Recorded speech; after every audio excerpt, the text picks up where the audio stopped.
Now we got AI, so I don't know what the fuck is fake. I know. Dude, I remember, do you remember your first AI got you moment?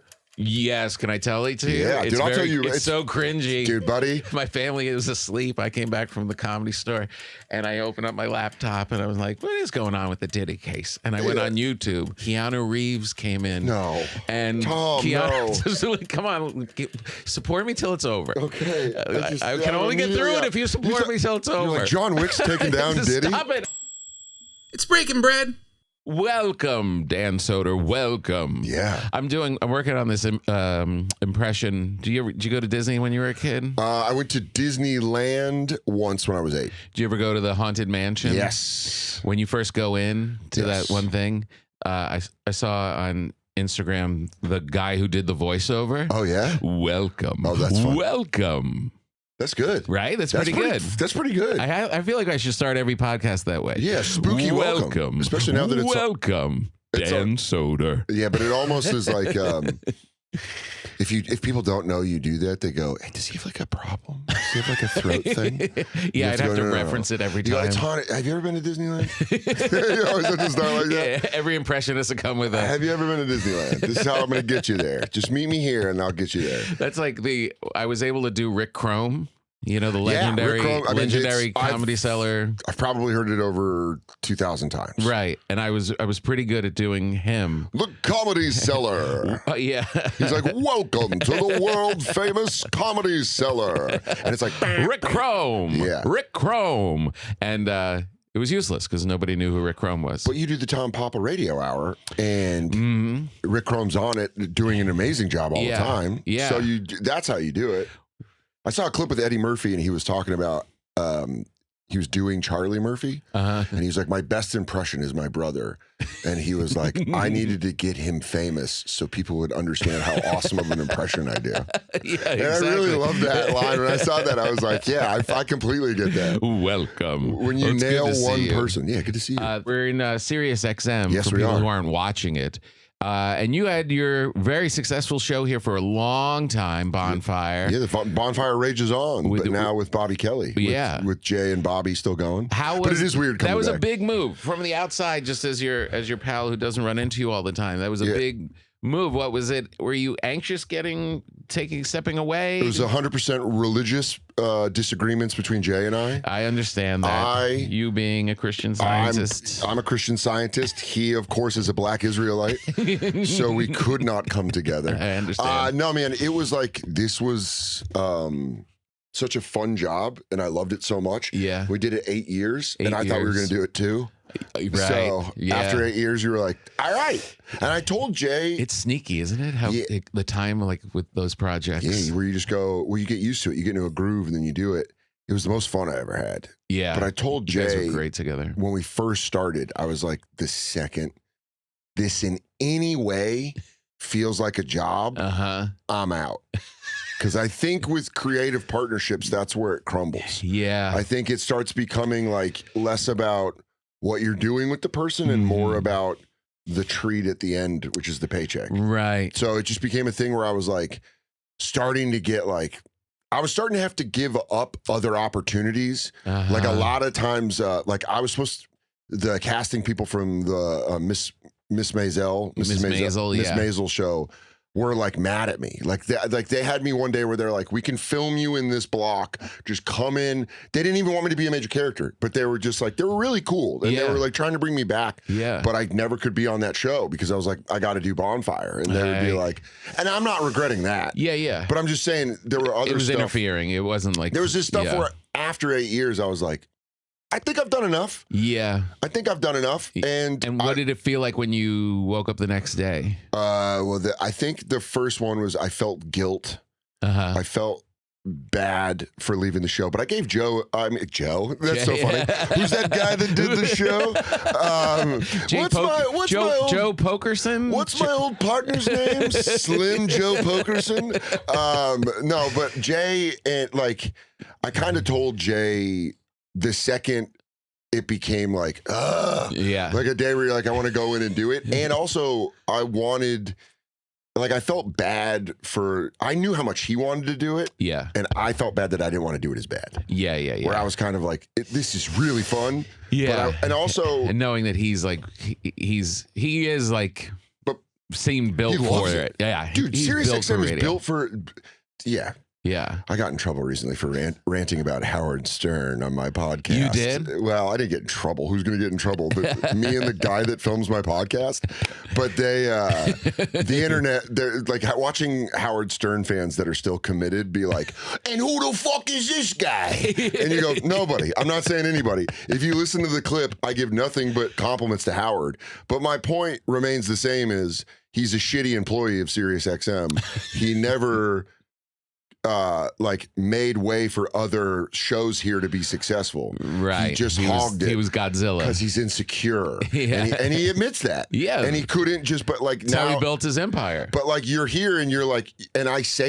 people are like, you can't fucking say it. Like, so it's funny to say it in the walls of Sirius because you're like, dude, right now what we should be doing is this whole company, even the idea of him leaving should be drumming up the like, we're going to have the going away celebration. Right. And instead it's going to just be his crew being like, bye everybody, we're leaving. And everyone's like, see ya.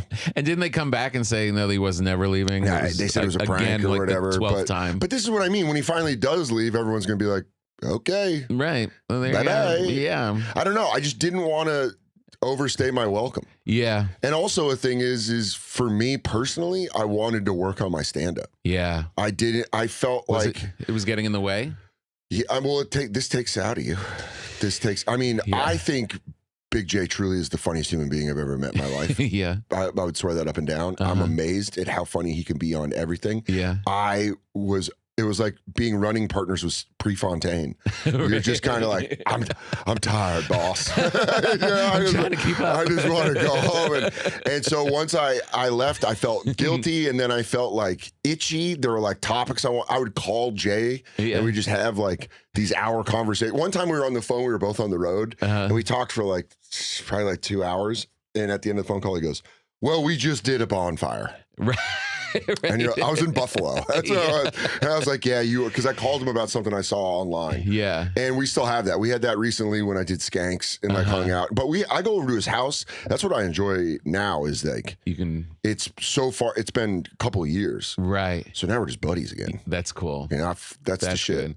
And do you feel like it, all your reasons for doing it, for your stand-up and stuff, that it all paid off? Oh, yeah. Yeah. Absolutely. Yeah. I think in the last like 2 years, I've progressed more in my stand-up than I have in the last 10 years. Wow. That's great. Just because I'm able to work on shit. Yeah. And, now it's first. And I love doing the bonfire, but the thing is sometimes you would burn premises. Yeah. You'd have an idea and you go, this is funny. And like Jay and I riff on it, and it is really funny, but you also go, selfishly, I could have kept that. Yeah. And just had that as a joke. Yeah. And like done that as a joke on stage. Yeah. And then I think with podcasting, a thing that's just inevitable is fans of yours will hear the birth of premises in bits you do on your podcast. Right. So you just have to be careful about that. Yeah. But now I just do a podcast once a week, and it's just a one-on-one thing, so I don't. Yeah. It happens a lot less. Yeah. No, for sure. I mean, that's why I do my podcast. Is I have funny people on, and then they come up with great ideas, and then I don't tell them and just use that premise. God, I like that. Yeah. That would be incredible if I saw you doing a bit about growing up in Aurora, Colorado. I'm like, Tom's not from Colorado at all. I brought you some bread from Bread's Bakery. Yes. Normally I would bake you bread, but I'm on the road. Yeah, you're going to Winnipeg. I'm going to Winnipeg right after this. Sexiest city in all of Canada. I don't understand. Could we look up, Rach? Is it cold there yet? It might be. It might be. Woo, there you go.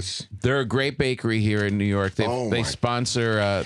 They cater everything that I do in New York. This is unbelievable. And you're a bread guy, so you know. Yeah, it's legit. You can do the cop thing where you taste the brick. There you go. It's good bread. Yeah, it's legit. One day when you're in LA, I'll give you my bread. But all right. That's a gift for you. Thank you so much, man. You're welcome. Katie's gonna be so happy I'm bringing home the bread. It was close. Yeah, it's God, I'm gonna get mad about a joke. God.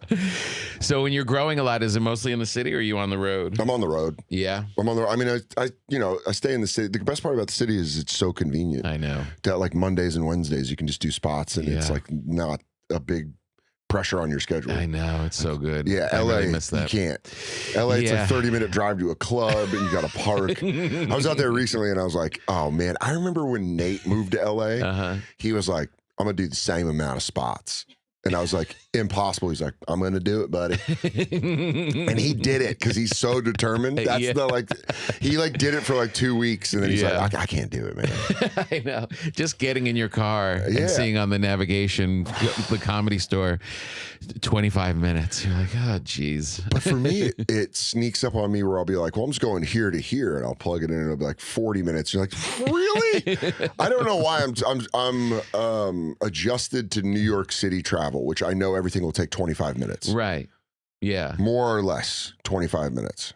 And in LA at night, going into clubs is about the same amount of time. But isn't it weird the different process of going to your car, getting in your car, driving? And also because the environment around you is all going to bed. The lights are turning off. Yeah, everyone's ending it. Yeah, your dog is like, where are you going? It's bedtime. Yeah, why are you, dude, every time I leave after I walk my dog, she's like, what's up?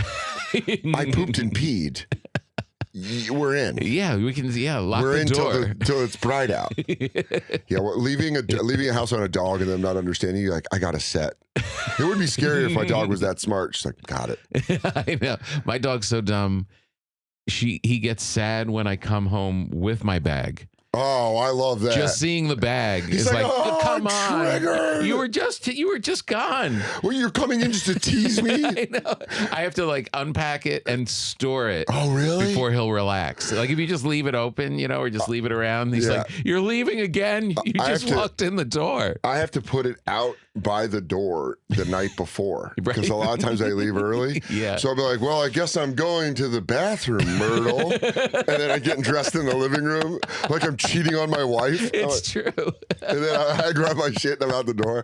And but there is nothing better than, for years I was on the road without a dog. And then having the key in the door and hearing like the like pause being like, I know who the fuck that is. And you just getting that entrance. Burr had a joke about that. That was perfect.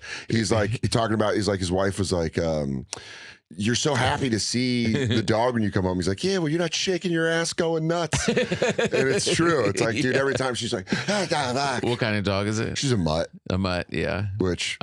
Mine's a pug. Okay. I have another black lab, but the pug is the focus. Totally. And watching an asthmatic dog whose tail doesn't wag. Yeah, and he gets so excited that his tail actually just is a little ding-a-ding. That's fun. That's so like great. A Warner Brothers thing where it just like zoom in and go dink. Just one. He's so happy. You just want to go. I would get nervous getting a pug that excited. Yeah. Because they're like, oh fuck, dude. Oh fuck. Yeah. Paddle. How old's the lab? It's about 6, 7. So she's 7. They're number 2. The pug's number 1. In the hierarchy. Yeah. In your hierarchy. Well, it depends. Be honest. In my hierarchy. Pug's number 1. Yeah. I don't care about the family. I'm going I want Tom Papa's. Pug's number 1 because it's a hilarious animal. It looks funny. It's a great comedian dog. Yes. Still has all of the energy of like to see you, but then the rest of the time, I don't need to go out. You want to just hang? I'm good with hanging. I love an indoor dog. The speed of the house is so chill. Yeah. The lab is like a thoroughbred horse. Yeah, just having it in the house is just like, we're walking, we're barking. You feel like you should have a pond in your house for a dog to hunt ducks when you have like a lab or something. Totally. Like, I love labs. I love golden retrievers. When I see them in New York City, I get depressed. I do too. I'm like, I'm depressed for my dog and she's 50 pounds. Right. And I'm like, you're too big. We got to get you out. We got to stretch those legs. Just the nails on the pavement. Oh, like she's wearing high heels. Yeah. Like she's a take no shit businesswoman. That's what I'll do when we're walking up 6th Avenue. She works hard for her money. Like, like and the way she moves. One time I got high enough that it was really fun walking my dog because in my head it was like that girl opening, you know, like she's just in the city, like trouncing around, like it's Myrtle in the city. I like to do that when I'm walking her, and she's like, because there's like a bouncer on the street where we live that he knows her and he gets excited, and it's like a cool club, so there'll be like cool people waiting to get in, and then I'll be like, there she is, and Myrtle will be like, she's just fat and out of breath because it's at the end of the walk, and he's like, hi friend, and then she'll be like, all right. One time she tries to go in, which I always think it's funny. Is there a place outside of the city that you could take her where she can run free? Yeah, sometimes we'll go to like Hoboken. There's a good dog park, but we'll go to Big J's. Big J's got a huge backyard now. Oh, really? He's got it, and Dawkins, his dog. So we'll go over there and just have him. And then you just go. Yeah, and then Myrtle. Then you're like, oh, why am I bringing this dog back to the city? It almost hurts. Yeah. And you know she knows. Yeah. She's like, why are we getting back to the car? Because there's this giant lawn and another dog, and I never see these. I'm just around humans all the time. We could stay here forever. Yeah, I just want to hang out here. It is funny. So you could do a spot on a Monday at the Cellar. Yeah, but going to Big J's, it is funny because you find out my dog's the weirdo because she likes to sit in the dirt. They have dirt under their kitchen window, and Myrtle just likes to sit behind the bush. And you're like, oh man, we got the weird kid. They're just sitting under the fucking window like, everyone, don't talk to me. Come out, Myrtle, make some friends. Dude, we were just sitting there. Christine got her out, but she was just sitting there like, fuck I'm not going back to the city. Winnipeg weather, by the way, is mid-60s. Nice, perfect. Wow, that's good. Light sweater weather. Maybe they'll have trees. Are you doing one day in Winnipeg? I'm doing one day in Winnipeg, and then I'm going to Regina. Yeah. And Regina, which their slogan is Regina, it rhymes with fun. Yeah, that is great. Isn't that I like a pretty good? city with a self-deprecating sense of humor. Make the joke. And when I took the gig, I was like, oh, that's cool. It's like a less than an hour flight to Regina from Winnipeg. Yeah, but they only fly twice a week and not on the day I need to do it. No! So we're in a car for 6 hours. No! Going from Winnipeg to Regina. Oh my God. Yeah. Oh, talk about like this will be easy. And then you're like, shit. Yeah. Yeah, I got COVID in Winnipeg before really? when you had to test to get back in. Oh, no. Yeah. And I went to the airport, 6 a.m. The guy was like, you're not going home, bud. No. Yeah. The guy at the testing center. He's like, do you have a mask? I think I had a mask. And he was like, because this was when it was still like you had to test to get into the United States. Yeah. And I walked up the night before. You knew. I was at Rumors. We had an awesome time. But then the night before, he had a bunch of Tyler, the club manager, and he's the man. He had like a box of instant tests, like rapid tests. Yeah. And I took one and I was like, nah. And then I felt like a scratch in my throat. I took one and there was like a hint of and I remember saying to Katie, I went, there's like a hint of a line. And she goes, what the fuck is a hint of a line? And I was like, I think I'm fine. I kept saying, I think I'm fine. And I went to the airport and the guy's like, you're not going back. Yeah. So when you got to the airport, they would test you there? Yeah. They test you. You do a rapid test before you got on the plane. Oh, no. Or not like even before you went to security. So you have to go back. So I had the same hotel room. Like, this is like 6 a.m. So I took a cab back to the hotel, went back into my room, called downstairs and was like, can I have this room for 4 days? And they were like, yeah. And so then I just stayed in the room. I texted Tyler. I was like, hey, I have COVID. And then he brought me a box of rapid tests and every edibles. 5 minutes. Yeah, I was, dude. I was just looking out the window at a field being like, yeah, it sucked. Oh, that's And then we terrible. drove down to Fargo and then I flew back. Oh, really? Yeah. So you still had it? No, the day of we left. What's Oh. so funny is we were going to go to Fargo because if I still had it, I had to get back. Right. Katie was working for Apple Plus at the time doing baseball. So she was going to do the Friday game and we had nobody to watch Myrtle. Oh, no. So she was like, hey, we don't have a dog sitter. We don't have anything. You got to get home. And I was like, all right, well, they're going to smuggle me back in through Fargo. And then, Murphy's Law, of course, the morning I woke up, negative test, negative test, negative test. In the car, negative test. No. And then, and we were at the border. Which, by the way, you really, man. This is in the winter? This was, I forget. It was cold out. It was definitely cold out. I did Fargo in February. a couple of Februarys ago, and I'd never been to a city that was one solid block of ice. Oh, like the sidewalks, the buildings. Where that area is on the globe. Right. It's very cold. So cold. There's like something about plains cold that people don't understand. No, it goes through the walls. Yeah, there's just like a wind. I've never felt, growing up in Colorado, I knew that cold. I had never felt Chicago cold. Oh, the wind. Which is the wind mixed with the humidity. Yeah. So it just cuts to your core. I miss cold until you don't, until you feel that. And then you go, I don't ever want to feel that. Yeah. I fell on the ice walking to my gig, and I fell so fast. Yeah. I slipped on the ice so fast that I didn't realize I was falling. I just had fallen. Oh, you woke up. Boom. Just up. And I was just like on the ground. And I'm like, and you couldn't get up really quickly because everything's ice. Oh. And I just hear, honk, honk, see you at the show. Oh, great first joke.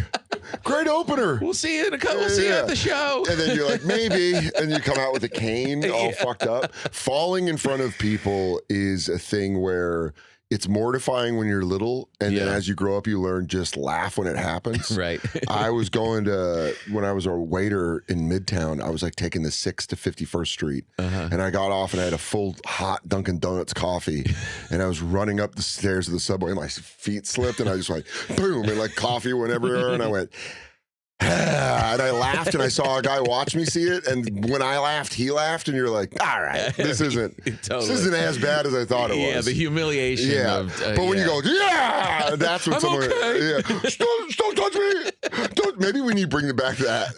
Don't touch me. I still get it when you're walking down the sidewalk and have to tie your shoe. Something what are you, about 6? You feel like a child. Yeah, you go something about going down into that position. I'm like, someone's gonna knock me over. It's a prey. You feel like prey. Yeah, right. The second you put your hands on both shoelaces, you're like, well, I've given up my position. Right. Anybody could take me. As you do the most, gonna get me right the most now. delicate thing in the world, where you go, let me do my little bow, my little sweet bow. You're just like the only saving grace you have is if there's like a fire hydrant or something, you can kind of raise it. Yeah. But you're still a little ass up. I wish I was flexible enough to just raise my whole leg up and tie it up here. I feel like we should bring back goosing, and that would help us. The internet is separating us. Shoe tie goosing will bring us together. Will bring us all back together. Yeah. If you draw my go, and they go, whoa! Same sex though. Same sex goosing. I'm not sure when this is going to air. It's probably going to be late October. So that haunted house voice was perfect intro. Welcome, Dan Soder. So this will we're recording this on the day that Jimmy Kimmel has been canceled. So why don't you? On the day we've lost. On the day we lost Jimmy James Kimmel. Rest in peace. Where do you think we are by the time this airs? Who fucking knows, dude? I don't know.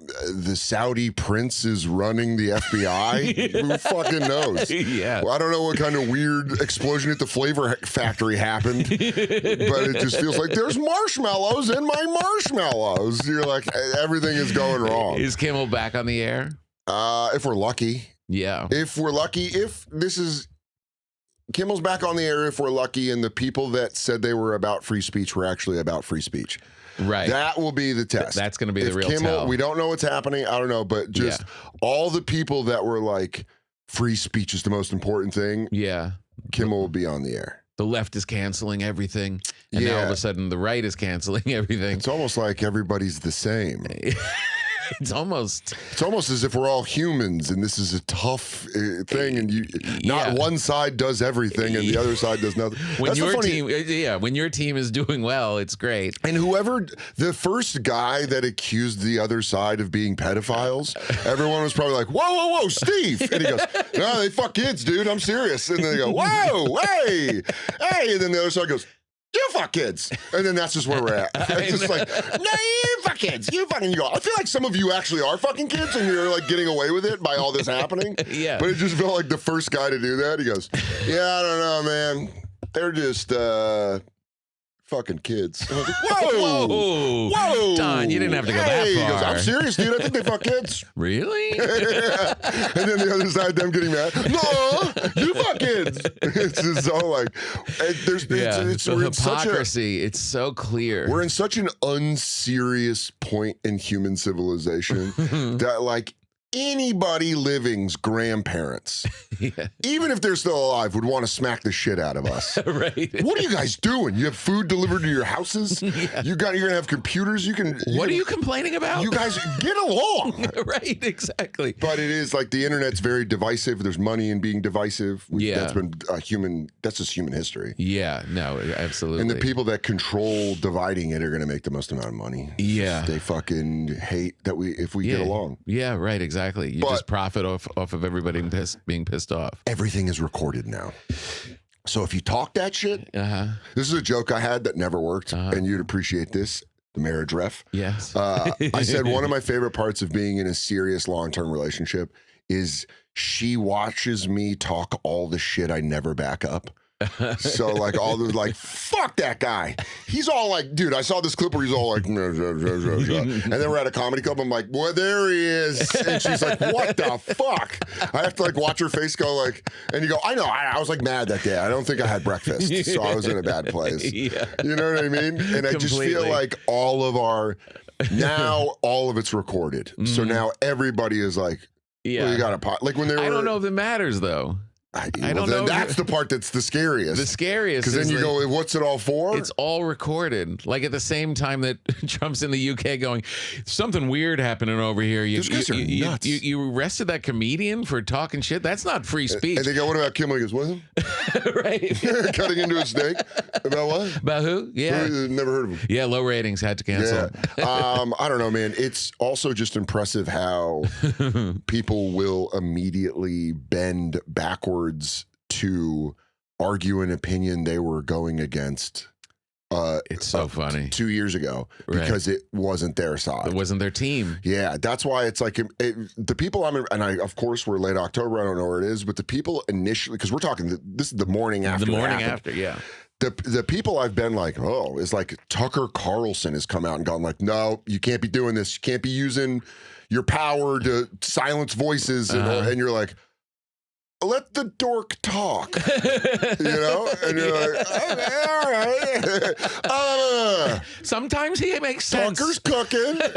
And then he's going to be like, and also, he's going to say some shit where you go, no.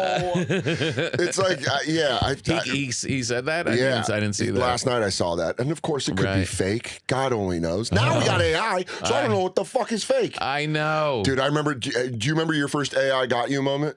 Yes, can I tell it to you? Yeah, dude, I'll tell you. It's so cringy. Dude, buddy. Mine's cringy because it was long. During the P. Diddy case, my family was asleep. I came back from the Comedy Store, and I opened up my laptop, and I was like, what is going on with the Diddy case? And I went on YouTube, and I watched a 20-minute AI-generated day in the Diddy case where Keanu Reeves came in. No. And Tom, Keanu, come on, support me till it's over. Okay. I can only get through it if you support me till it's over. Like John Wick's taking down Diddy? Stop it. I was like, what? And it was like Keanu Reeves came in. Diddy's knees started to shake. Keanu went into this heartwarming story about how Diddy brought him to his house and they had a dinner one-on-one. And he said, I want you to drink my sweat. And I was like, what did Diddy do to Keanu? That's so funny. It wasn't until the end when it started repeating itself a little bit. Yeah, where he goes, like, Keanu then grabbed Diddy's shoulder and you go, this is written like a novel. And I was like, wait a minute. I think this is wrong. I spent 20 minutes watching this. I almost posted about it. I can't knock you on time because for 3 days, I walked around going, this is when, before Chicago Pope, Sweet Pope, Francis, Sweet Francis, Sweet baby Francis, up in heaven with his Lord. Francis, there was a picture, I was like, dude, Francis is kind of the shit. Did you see that picture with him in like that puffy white coat? And everyone's like, what? And I was like, yeah, dude, there's like that picture going around of like Pope Francis and the that's not real, is it? And they're like, no. And I was like, son of a bitch. God damn it. I've gotten got a couple times. I've gotten got pretty. But now you can start to tell with the voices, the lighting, it's always the lighting is too perfect. And the voicing. Just off a little. Man, they're close to getting it. They're getting and they're closer. Gonna get us. And they're close enough where most people will buy it. You know, we're Dan in it, and these are like your friends talking or whatever, and you're like, wait a minute. But it might, like, my mother watching it is like, oh, dude, the best one is there's a video of someone showing an AI video of Trump doing a musical performance, and his grandpa thinks it's real, and he's like, Trump's playing the guitar, and the grandpa's like, fuck yeah, this rips.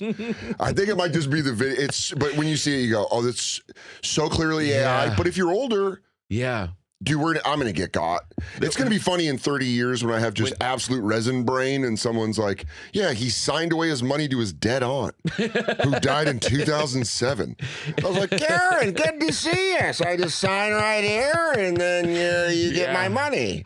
I saw this morning how the head of the Fed says Trump is ruining the economy. Cool. And he's talking, and it was like he didn't say any of this. Yeah. This is just like, you know, when you're that's doing what they're doing. They're like getting gossip and pornography have infiltrated us to the point of decay. And I know this is like me being an oxymoronic asshole because I just said people bend backwards to argue, but like there's too much porn everywhere and there's too much gossip everywhere. Yeah.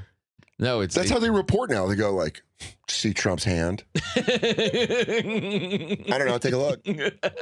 Instead of like Walter Cronkite, like, this is the truth. This is how it happened. Right. Which obviously was manipulated. We spent hours in journalists and we put it through a fact check. I sent someone to Da Nang. They might be dead. And now it's like, someone doesn't know how to do concealer.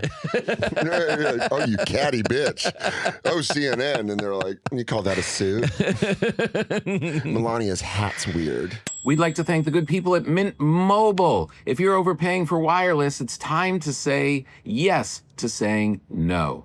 At Mint Mobile, their favorite word is no. No contracts, no monthly bills, no overages, no hidden fees, no BS. Here's why I said yes to making the switch and getting premium wireless for $15 a month. You get to ditch overpriced wireless and their jaw-dropping monthly bills, unexpected overages, and hidden fees. Plans start at $15 a month. If you want clear, high-speed data, unlimited talk and text, delivered on the nation's largest 5G network, Mint Mobile is for you. Use your phone with any Mint Mobile plan, and bring your phone number along with all your existing contacts. I did it with an old phone, and they just brought it back to life and put Mint Mobile on it because they love me. Ready to say yes to saying no? Make the switch at mintmobile.com/breakingbread. That's mintmobile.com/breakingbread. Good way to do it. Good way to increase your cellular service. Upfront payment of $45 required, equivalent of $15 a month. Limited time, new customer offer for 3 months only. Speeds may slow above 35 gigabytes on unlimited plan. Taxes and fees extra. See Mint Mobile for details. Today, we are sponsored by Squarespace. Squarespace is the all-in-one website platform designed to help you stand out and succeed online. Whether you're just starting out or scaling your business, Squarespace gives you everything you need to claim your domain, showcase your offerings with a professional website, grow your brand, and get paid all in one place. If you run a business like I do, and you have lots of moving parts, it's nice to hire a giant team of people and walk down the hallway and say good morning to them all and pay them all, or join up with Squarespace and have everything in one spot. It's almost like having your perfect business partner. Squarespace gives you everything you need to offer services and get paid all in one place. From consultations to events and experiences, showcase your offerings with a customizable website designed to attract clients and grow your business. Head to squarespace.com/Papa for a free trial. And when you're ready to launch, use offer code PAPA, P-A-P-A, to save 10% off your first purchase of a website or domain. That's squarespace.com/Papa, P-A-P-A. PA for a free trial. And when you're ready to launch, use the offer code PAPA and to save 10%. It's a good way to support the podcast and grow your business. Thank you, Squarespace. Thanks to the good people at Monarch. Monarch. Feel organized and confident in your finances with Monarch, an all-in-one personal finance tool that brings your entire financial life together in one clean interface on your laptop or your phone. And right now, just for our listeners, Monarch is offering 50% off your first year with the code PAPA at monarch.com. If you're like me and you have like some things that come in the mail that you don't understand, and you have other things that are just like in a drawer, and you have little receipts like underneath maybe your comic books, it's time to act like a grown-up and get everything into one place. Monarch is built for people with busy lives or people who think they have busy lives. If you put off organizing your finances, Monarch is for you. Don't let financial opportunity slip through the cracks. Use the code PAPA at monarch.com in your browser for half off your first year. That's good business. That's 50% off your first year at monarch.com with the code PAPA, P-A-P-A. Enjoy. We do a thing on this program called an uncomfortable moment. Sick. And where we, it just gets uncomfortable for different reasons. Yeah, absolutely. And being we're talking about AI, Yes. I want to share this with you. Okay. And this is going to make, I think it's going to make you uncomfortable, but also a little joyous. All right. Because I was just playing around with AI last night. Oh, boy. And I was like, Costing the city of Memphis so much drinking water. and you know, I'm a big fan of yours. Yeah. I see you as a real talent and a good friend. And I was like, what would be a cool biopic that you could do that would, you know, because you're such a good actor. Like, Oh, who could you stop play? it. Who could you Stop it. play? Yeah. And I put it into AI, and it generated a cartoon version of it. Okay. And it's creepy how good this is. Okay. All right. All right. Yeah. Dan Soder, As. Richard Simmons. Yeah, dude. Dude, I would absolutely sweat to the 80s. That looks like you in Simmons' body. I wish it's I kind had. of creepy I wish I how had chest beef like that. those eyes linger. Come on, lose it. Pauly Shore's gonna be like, "Sorry, bud, that's the role I was born to play." Yeah, dude. Are I you would do upset it. how close your face is to Richard Simmons' face? So yeah, I'm not really. You know what? I kind of enjoy it because I go. I knew you would be joyous. Let me tell you where my brain goes immediately. It's not cool. It's probably because my dad's family died of drugs and alcohol. Uh-huh. But I always, whenever I see that, it's not an insult to me because I go, well, he was successful. He's a winner. So I immediately go like, I yeah, can't I'll stop take looking that. at it. It's crazy. Do you want me on a mini tramp? Yeah. Push till you can't push anymore. You got You're it. fat. You're a fat fuck. Mean Richard Simmons? Yeah. Ew. Fucking ew.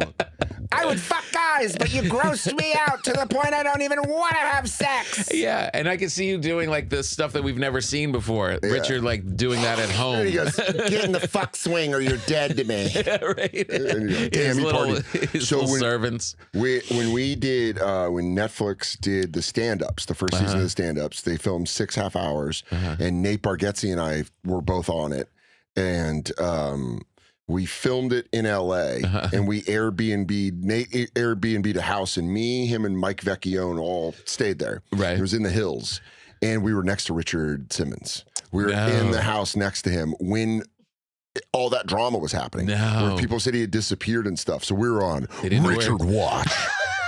Simmons Watch 2016. And you guys would peer over the fence. Yeah. And he's like, Get out of here. it was crazy. Did you though, ever 'cause see him? No, because you know the hills, you can't look over Yeah. the fence because you're like on a cliff and then it's just like a fence. Yeah. So you can't. And you're like, well, It's not like the burbs where you can just like peek over. You're like, why did people build houses here? You Aren't guys- there earthquakes? God damn. Why are you hanging off of the edge of a cliff? That tells you everything you need to know about Los Angeles. It's just like the ego is so fractured there that they built it on the side of a mountain. Right. They go like, well, you can't build a house. You can maybe build 1 or 2 houses there. And they go, whole community. Yeah. Whole community, both sides. Yeah. I want it up there. Yeah. Al Pacino wants a house up there. We're going to build it. So we're going to do it. And the guy that made the Slinky. It's always like some crazy Right, rich person where you go, sure, he lives up there. The guy who made Beats. Yeah. He's up there and he's watching you right now.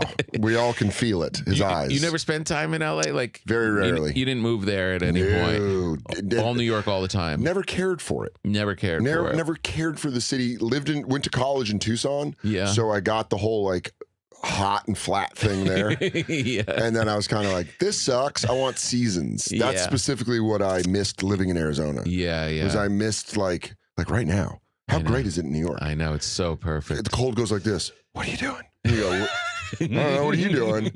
And then it's still like, I'm going to go outside and it's going to be too hot for long sleeves. Yeah. But this morning I was like, there's a little bad bitch. I have my leather jacket. Yeah. I'm like, I had my little iced coffee and I was like, I'm just going to work early, but I love it. There's nothing wrong with pumpkin spice. I love fall. I love winter. I love when winter ends and it starts to thaw. Yeah. And you get that first nice day. I know.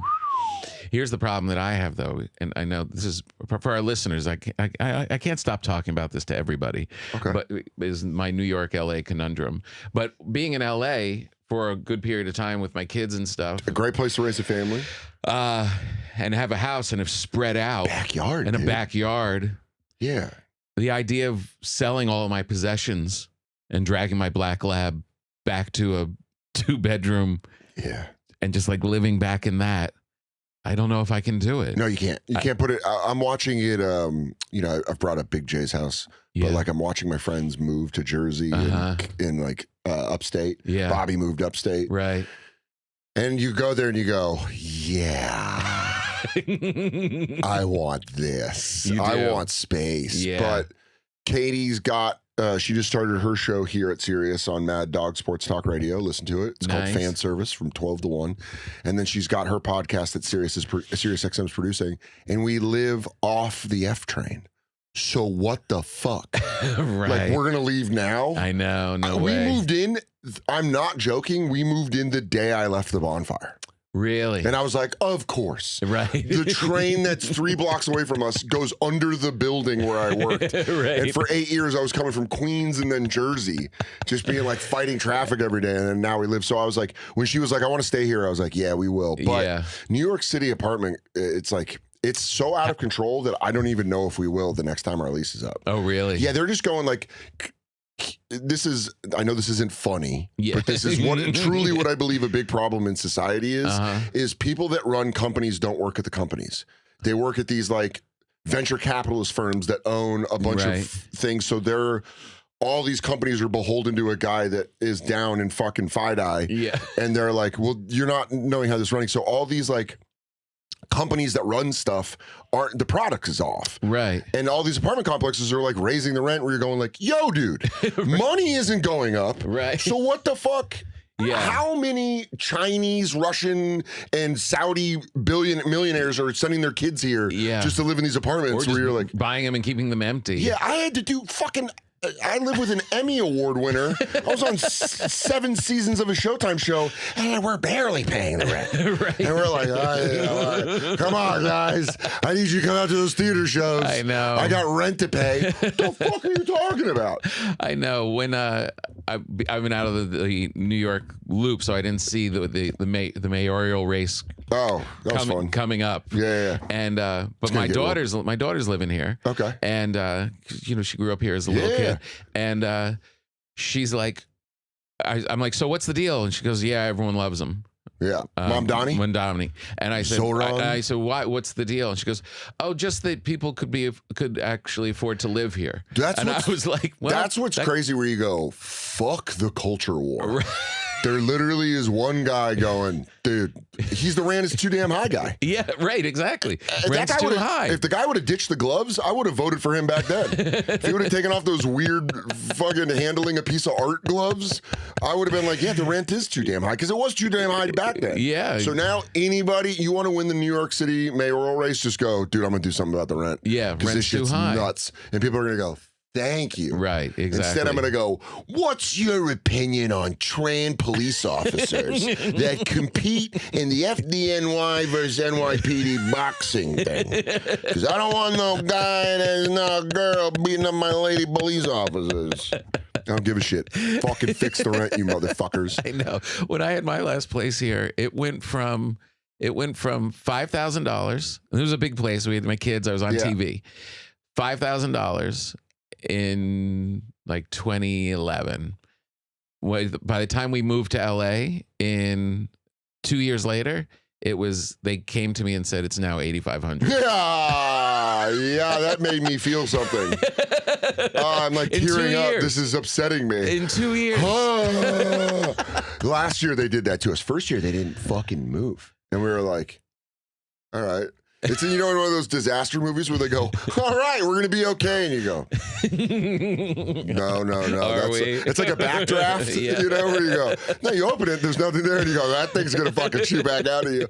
And then next year we were, Katie's from Boston. So we go there for Thanksgiving. And we were up in Boston going to a Bruins game. And we were taking the train to the Fleet Center. Or whatever it's called, TD Garden. And we are like on the train and Katie goes, oh, fuck, check your email. And I looked in the building and it was like over 20% up. Wow. And I went in the office and I went, that's like the human, this is what I mean. You need people that work there to own it. Yeah. Because I went in the office and I went, come on. Like, I like, and I gave her the speech. I go, listen, I like living here. Yeah. We love everything. We love the location. Yeah. I know for a fact I can go down the street 3 blocks and there's another apartment building where I can pay what I was paying for, if not the same, more. Yeah. And I'll spend that money where I move. I'm that spiteful. Don't make me move. That's what I said. I said, please don't make me move. Yeah. And she said, let me talk to him. Let me talk to corporate. Corporate. And corporate was like, we shall give him 10%. Right? And so they knocked it down. That's nice. And so we stayed. Oh, but now good. we're worried about this year. How big is your place? 2 bedroom, 2 bath. That's nice. That's roomy. In the heart of the city. Do you have a closet?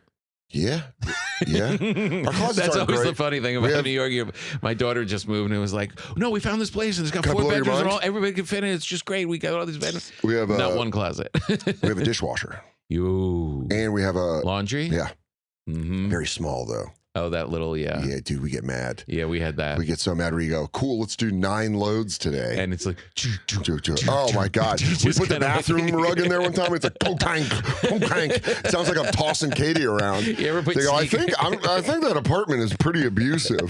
I'm like, I'm just fucking cleaning the bathroom rugs. I just put my running shoes in there. Now that you're stand-up, you're in such a good place with it. Yeah. Has it made you feel like acting schmacting? Yeah. Yeah. Yeah, 100%. Yeah. So funny to take meetings now where I'm like, I don't give a fuck about acting. Right. I mean, I'll do it. I like doing it. I like the act of it. Yeah. I don't want to pursue it. No, exactly. I'm not like, I mean, you went through the height of it, but like pilot season, miss me with that. Here's a CBS show about a guy that can't get it together, but he's got to because. And you walk in and there's 12 guys that look like you trying to get it. Yeah, they go, fuck me. No, cartoons and shit my friends make. Yeah, cartoons. That's all I want to do. I just want to do voiceovers and then like, if Shane has a role for me on Tires, fuck yeah. If like someone else, like if Stavi makes something and he tosses me something, but I'm not like. There are actually, you know what? I'm talking a lot of shit, but there is stuff that like I specifically told my agents. I was like, hey, if there's something like awesome, I would love to audition for it. Just off the off case that like Trey Parker and Matt Stone are doing a movie. They already filmed it with about. They're producing it, so it's not their movie. Okay, but it's about slavery and actors like at this place, and it's like a story about the guy that plays a slave reenactor. Really funny, very very funny. I read only like 3 scenes, but that was the one thing that I was like, I want to audition for this. I will be an extra in this movie. Right, like I just want to be a part of it. And I got to audition for the James Gunn Superman. Right. The role that Beck Bennett got, which he was great in. Which was what? At the Daily Planet, being like the sports reporter that gives Clark Kent a tough time. Yeah. But Beck Bennett was like perfect casting. Yeah. So shit like that. Like shit where I'm like, If it's really good. and then they know like any cartoon, like any like kids cartoons, regular cartoons. Yeah, I know. Because that's what I want to do. Man, I thought I had one the other day. Yeah. It was for Amazon, and it was just a voiceover thing about just like a kind of like a folksy commentary about the action that was happening in this Amazon holiday commercial. Oh, fun. And I was like the Christmas story narrator, like that. And I was like, oh, you got a great voice. They obviously came to me for a reason. We want to tell them Papa like. And nothing. That's the one that hurts. That's the one that hurts is sometimes where I've auditioned for looking for a Dan Soder type and not got it. I swear to you, on a voiceover thing where I go, hey, it's me. It's Dan Soder. You're welcome. And then they go, no.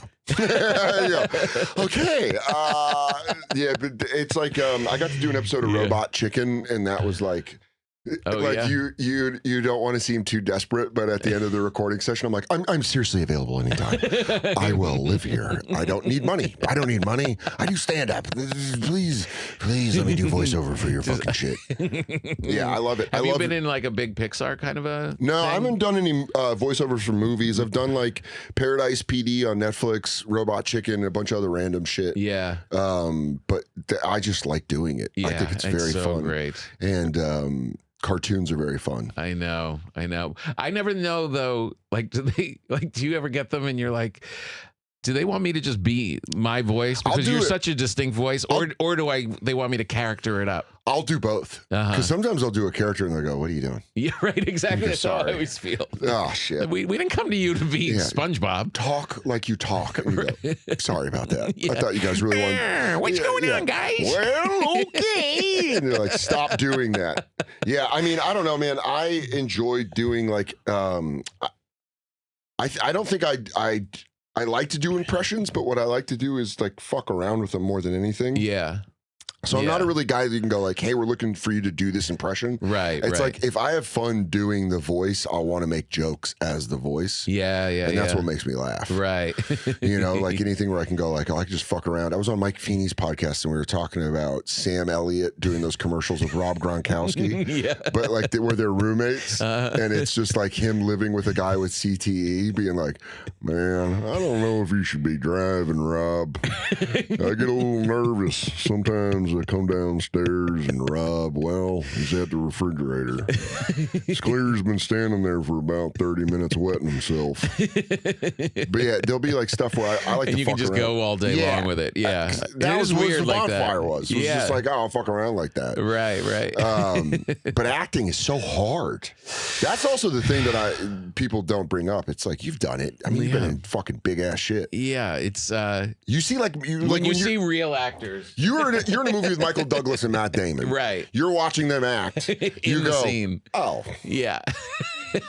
This is acting. Exactly. I watched Damian Lewis on Billions do so many different scenes, different ways that I went, oh. Yeah. Fuck. Maggie Siff too. He's a real actor. Yeah, Maggie Siff would come in and like have a scene where she would like do it like this, and you'd be like, great, I think we got it. I'd be like, that was incredible. And then they're like, we're gonna do 2 more. Or she'd be like, can I get another one? And do it in a different way. And you're like, well, that was even better. And then I'm like, oh, I just did the same thing. Right. I just did the same thing 4 times in a row. Do I suck? Can I be in the scene and just watch the scene? Dude, it was crazy. There was, early on, there was an episode of Billions directed by John Singleton.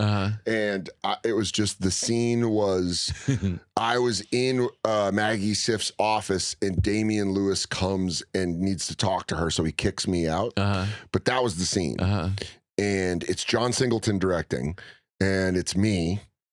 And Maggie Siff and Damian Lewis, and we're doing this, and then they're doing all the coverage, and there's a moment where there's just like broke, and those 3 are talking, and I had this feeling of like, what am I doing? Like, I probably should leave here.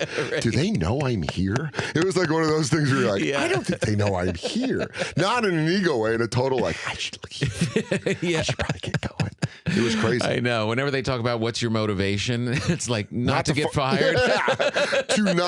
to remember what they wrote, because the writing on the Billions was so meticulous that you were like, and you're like saying shit that I didn't understand. Like they were just straight up like, it's like when you find out that Ace of Base did their entire album phonetically. Yeah, like they didn't know English. Oh, really? They just sang the songs. Yeah, and then you're like, oh, that's impressive. But that's how I would say I act. Right. I act the way Ace of Base sings English. I saw the sign.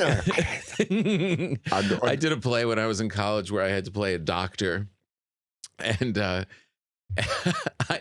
it like had to say all the terms and stuff. I had no idea what it was, and wear a white coat and like come out and do the thing. And the whole play, I was like, in my head, I was talking to the audience going, I know. I'm so far from a doctor. Well, it can feel like that in stand-up sometimes, where you're like, if the show is weird, you in your head you're going, I know it's weird. And that's why I've learned more and more just to go like, is it weird in here? Just to say it. They go, it is. You can't do that in a play. I know. You can't be the doctor and go, and it's weird. And they're like, yeah. Stay with me, guys. Stay it's gonna with get better. me, guys. Don't worry. I'm about to diagnose this guy. You're not gonna like what you hear when he has. It's bad. It gets real bad. Yeah. The place is gonna get real sad. But yeah, I don't know. I think acting is something that But you are good at it. You get there. I appreciate it. So are you. Yeah. I think comics are. This is what Damien. When early on, Damien came out and saw me at the Cellar, which is so funny because you see which comedians are just absolute ass kissers, because it's like guys that I'm not close with, and I'm not going to name names. I will off air, but I'm not going to name names. But there was a comic in from LA who I kind of know, but we're not. Yeah. This is the extent of our conversations at the Cellar. How's the crowd? Oh, they're good. They're really good. And you're like, great. Good seeing you. Yeah. That's yeah. truly all of our interactions. So Liz texts me and she's like, your boyfriend's here. And I'm like, what the fuck you mean my boyfriend's here? And she's like, I don't know, your buddy's sitting at the bar drinking a beer. And I'm like, Liz, what the fuck? I was walking from another spot. I'm like, what are you talking about? And she's like, Damien. And I was like, oh shit. Because we were on set that day. And I was like, oh, I got a set at the Cellar at 9:30. He's like, you're doing a show tonight? And I was like, yeah, I do shows every night. And he's like, oh, I'll come and hang out. But it's an actor. So you go, sure, I'll see you there. So when she texted me that, I was like, this motherfucker actually showed up. I was with Gary Veter. Yeah. And we like walked in and he's chilling at the bar, just like a hat on, drinking a beer. Yeah. And it was so funny watching that comic from LA specifically, but other comics being like, hey, Dan, how's it going? And you're like, good. What's up? And they're like, yeah, man, that crowd down there. I was like, man, these guys aren't going to be good, but then they were good. And so you're working on new stuff, and you're like, yo, what the fuck are you talking about? Why am I your best friend right now? This is crazy. Because it was like a light switch. Because then when Damien wasn't there, we've never talked like that since. Yep. But it was like, but he went and watched the set, and afterwards we're walking around the West Village, and I was like, should I take an acting class? And he was like, he's like, do you want to be an actor? And I was like, kind of, like not serious. And he was like, then no. He's like, because you're comedians. He's like, you guys perform every night. Right. So you perform your bits. So you're performing lines. Right. Because you have lines. You write lines and then you work on them. Yeah. And then you have to say them right. So just do that. Just keep You'll doing be fine. that. No, nice. And he's like, That's good to bring hear. someone in to fuck with your process. Right. And then now you're doing it different because you're like, he's like, and that was the best advice. That's great advice. Just stay the course. Yeah. It was a Brit to tell me that. Yeah. When going through hell, keep going. But it was like, that is good to hear. Yeah. And it was like, oh, okay. And it helped me on the show because then I went, well, I'm not swinging for home runs. Right. Just do it. It is. And then it got me through 7 seasons and 8 years of medical insurance. Yeah. And I'm coming back, SAG. You could try to kick me off, but I'm going to get that insurance. Because that dental was fucking sweet. Oh, man. Have you ever had Writers Guild? No. Ooh. But brother. Makes SAG look like a child doctor. WGA, I fucking need you. I'll fucking strike for you. They come to you and just like, get your teeth checked. You want to go to Turkey and get a scan? Get more hair. You go, what are you doing to me? You should get a BBL. You go, I've always thought I needed a big butt. You want a full body scan just for fun? Just for funsies? Yeah. We got a whole tube that can do it. It's really good. Yeah, my SAG just ran out, and so I'm on the Cobra. Yeah, the $2,000 Oh, whatever. fuck, I wish. Yeah. Oh, really? Yeah, dude. It's so like they're being engaged right now with incredible health insurance. You just go, let's just go get married, please, for the insurance cost. Yeah. I'm gonna marry. And they're like, up. oh, you guys are just dying to get married. You go, oh, if we are dying, we're gonna need the insurance. But yeah, but with Billions and acting, it really became a thing. And I'm sure you saw it after you did like the Candelabra. You do it, and then you like have the itch to go back and do stand up. Yeah. And especially leaving the bonfire and leaving Billions around the same time, and just being able to do stand up. I love it. It's so light. Love it. It's so light. I just love it. I have fun. I know. I'm like excited about shows. When the you hour work I'm on touring stuff, with. when you work on stuff all week and you're making calls and you're doing whatever shows and whatever, and then you get your little wheelie bag and you just head off, and it's like I can't deal with any of that right now. Just going to do shows. Oh, you feel so light. And it's also, you know, I've used this analogy before, but it really is true. It was like doing the bonfire and then going to do stand up felt like I was on the cross country team, and then I went to football practice. Right. Where everyone's like, you're tired. You're like, I just ran 6.7 miles. Give me credit. I'm fucking tired, dude. I'm sorry I don't want to do calisthenics with you guys. I'm sorry. But then now I'm just like, oh, I have all the energy comedically. Yeah, right, exactly. Yeah, where they're head like, is just oh, and you know, people are like, oh, you left a radio show to do a podcast. You go, yeah. yeah, Yeah. yeah. I miss Jay. I miss the crew. I miss the fans. But it's good, and that was a good run. That's a great. long time. 8 years, and 8 also years is a long time. with friendship intact. Yeah, Tell me, you and Right. Fortune are going to hate each other. yeah. No, we don't like each other now. You and Fortune are going to kill each other. No, but it was a thing where I was aware of that. Yeah, Because the whole genesis of the show was us having fun together. right. So if we can't have fun together anymore, what the fuck would we be doing a show for? Yeah, and you watch some shows, you know. Oh my God. where they just devour each other. Yeah, and there is the arc where they come back where you go, oh, that's fun, but that's where you go, you're all scarred up though. Yeah, right. Yeah, but I didn't forget what you guys said back there about each other. Why does this seem kind of bitter? But it was just a great way to leave, and that's why it's fun to come back here. Yeah, it's I- cool. I like coming back here and management going like, hey, what are you doing? And you're like, I've been sitting in my old chair. Yeah, it's like when you graduate and you visit a school. You go, the desks look so small. You're not in charge of me anymore. Yeah, I do. I walk around the halls being like, oh, the fuck, I can leave whenever I want. Yeah. Well, thanks for making time. This was Dude, really thanks cool. for having me. I really appreciate it. It was nice to fit it in on my way to Winnipeg. Oh my God, have fun. Yeah. You know, tell the Tim Hortons up there I said hello. Well, Lovely breakfast sandwich that I had every day I had COVID. and I'm not going to test before I come back. Don't test. What is this, 2022? Get nuts. You're the best. Dude, thanks, Tom. Thanks for having me. Thank you for the bread. Don't cut the camera. Bread. Thank you for the bread.